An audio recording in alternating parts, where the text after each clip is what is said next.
আজ একদম সকাল সকাল চলে গিয়েছিলাম দমদম। দমদম থেকে যাব সেন্ট্রাল মেডিকেল কলেজের ওখানে। কিন্তু কী অবস্থা মেট্রোর, এত প্রচণ্ড ভিড় মেট্রো স্টেশন সংলগ্ন এলাকায় এবং মেট্রো স্টেশনে ইভেন ট্রেনে পর্যন্ত।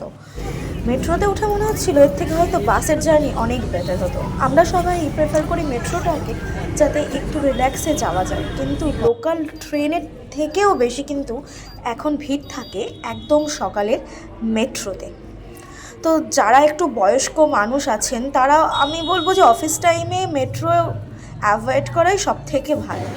কারণ নামাটা প্রচণ্ড ডিফিকাল্ট হয়ে যায়, আপনার যে সেই মেট্রো স্টেশনে নামাটা কিন্তু প্রচণ্ড ডিফিকাল্ট হয়ে যায়। ওঠাটা যাও পসিবল হয়ে যায়, কিন্তু নামাটা প্রচণ্ড ডিফিকাল্ট। তো সেক্ষেত্রে বয়স্ক মানুষরা এবং বাচ্চারা মেট্রো অ্যাভয়েড করাটাই সকালে খুবই ভালো।